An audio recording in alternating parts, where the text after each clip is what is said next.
Baik, anak-anak, kita lanjutkan kembali dengan mengulas materi pembelahan sel yang tadi dengan melihat tayangan video berikut ini.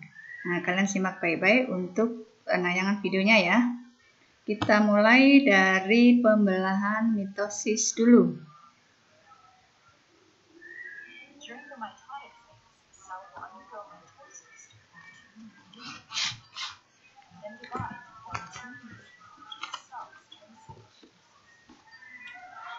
Oke, kita lihat ini pembelahan secara mitosis. Nah, tadi kita sudah bahas bahwa pembelahan mitosis terdiri dari 3 tahapan, yaitu ada interfase, karyokinesis, dan ada sitokinesis. Di karyokinesis tadi ada beberapa tahapan, yaitu profase, kemudian di sini nanti ada metafase, kemudian tahap yang ketiga adalah anafase, dan yang terakhir tahapan pada karyokinesis yaitu telofase.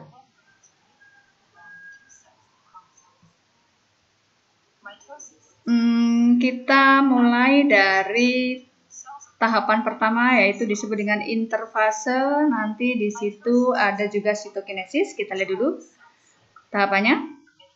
Pada interfase itu nanti ada 3 proses, yaitu ada gap 1, kemudian ada sintesis, kemudian ada gap 2. Kita lihat pada gap 1, tadi apa yang terjadi pada gap 1, di sini gap 1 terjadi proses pertumbuhan dan perkembangan sel-selnya. Sel ini mensintesis komponen sel dan melakukan metabolisme normal. Kemudian di sintesis, apa yang terjadi? Yaitu proses replikasi komponen sel dan DNA-nya. Dan di gap 2, terjadi proses untuk melanjutkan ke proses karyokinesisnya, supaya terjadi mitosisnya.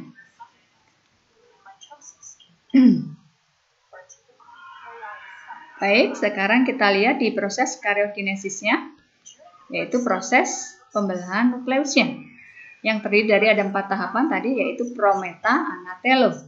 Kita awali dengan tahapan pertama, yaitu profase.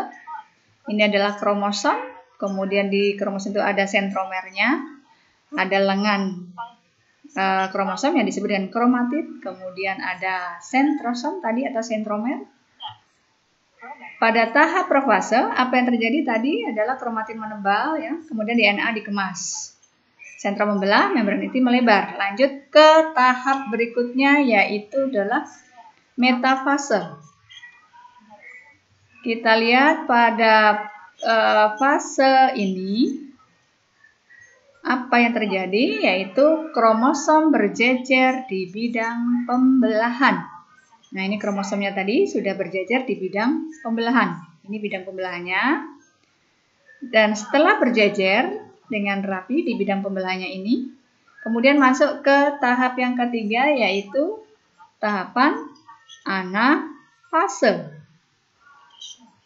Kita lihat apa yang terjadi pada anafase. Di anafase terjadilah proses pembelahan sentromer. Ini sentromernya membelah, kemudian ini lengan kromosomnya tadi, atau disebut kromatid. Ini pada fase ini kromatidnya tadi menuju ke kutub yang berlawanan.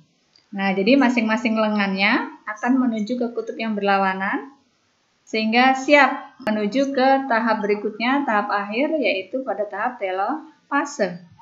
Apa yang terjadi pada tahap telofase? Ini kromatid sampailah di kutub-kutub yang berlawanan, kemudian nukleus dan membran inti nanti akan mulai muncul kembali. Nah, ini akan muncul kembali nih, nukleus dan membrannya.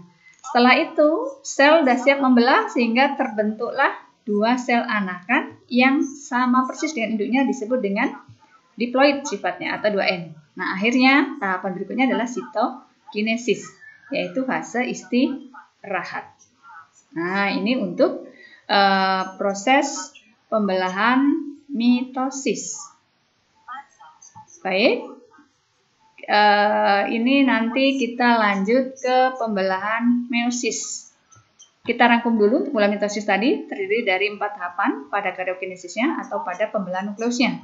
Apa tahapannya? Yaitu ada tahap profase yang pertama, kemudian yang kedua ada persiapan untuk ke metafase, disebut prometafase, dan akhirnya tahap keduanya adalah metafase.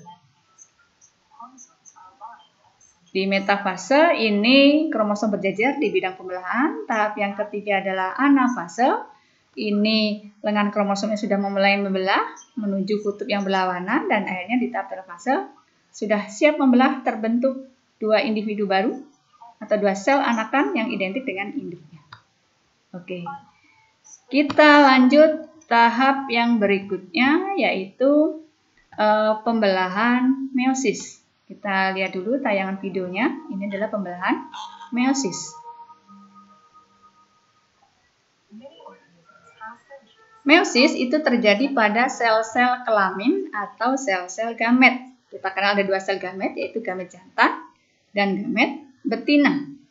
Nah, pertemuan 2 gamet ini, gamet jantan, gamet betina, nanti akan membentuk satu zigot dan akhirnya membentuk embrio. Nanti akan terbentuk satu individu baru. Nah, proses pembelahan gamet ini terjadi proses meiosis, menghasilkan 4 sel anakan. Kita lihat, ini kromosomnya dari sel-sel kelamin. Kemudian sel-selnya bersifat haploid atau N.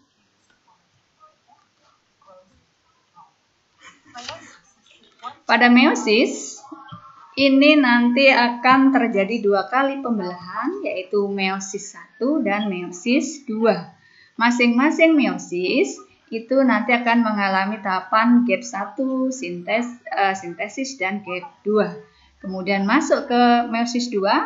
Di masing-masing tahapan meiosis ini ada 4 proses, yaitu profase, metafase, anafase, dan telofase. Kita lihat prosesnya yang terjadi di meiosis 1 dulu. Di meiosis 1 ini pada proses profasenya nanti profase 1 nanti akan ada 4 proses, yaitu proses Lezi-Padidi. Nah, apa itu Lezi-Padidi? Lezi-Padidi itu nanti ada leptoten, kemudian zigoten, pakiten, diploten, dan diakinesis. Itu pada profase 1. Oke, kita lihat. Di proses Lezi-Padidi ini nanti apa saja yang terjadi, yaitu kromatin menebal. Nah, ini kromosomnya. Kemudian membentuk kromosom ini ya, kromatin menebal, membentuk kromosom, kemudian terbentuklah pasangan kromosom yang disebut dengan kromosom homolog. Nah, ini sudah pasangan, disebut kromosom homolog. Kemudian kromosomnya mengandung 4 kromatid, 4 lengan ya. Jadi masing-masing kromosom mengandung 4 lengan atau kromatid. Kemudian terjadi pindah silang dan akhirnya untuk persiapan membelah kromosomnya. Lanjut ke tahap yang kedua, yaitu pada tahap metafase. Apa yang terjadi pada metafase? Di sini kromosom homolog tadi akan saling berhadapan di bidang ekuator. Nah, ini kromosom ini akan berhadapan di bidang ekuatornya. Ini terjadi pada fase metafase. Kemudian lanjut ke anafase, tahap berikutnya apa yang terjadi? Kromosomnya tadi akan lengan-lengan kromosomnya tadi akan menuju ke kutub yang berlawanan, kromatidnya. Nah, ini lengan kromosom akan menuju ke kutub yang berlawanan. Lengan kromosom ini tadi disebut dengan kromatid. Kemudian setelah itu menuju ke telofase, tahap terakhir pada meiosis 1. Di telofase 1 ini akan terbentuk 2 sel anakan yang haploid. Sehingga pada akhir tahap meiosis 1 pada tahap telofase terbentuk 2 sel anakan yang haploid. Kemudian langsung lanjut pembelahan berikutnya, pembelahan yang kedua yaitu meiosis 2. Diawali dengan profase 2. Ini kromatin menebal kembali membentuk kromosom.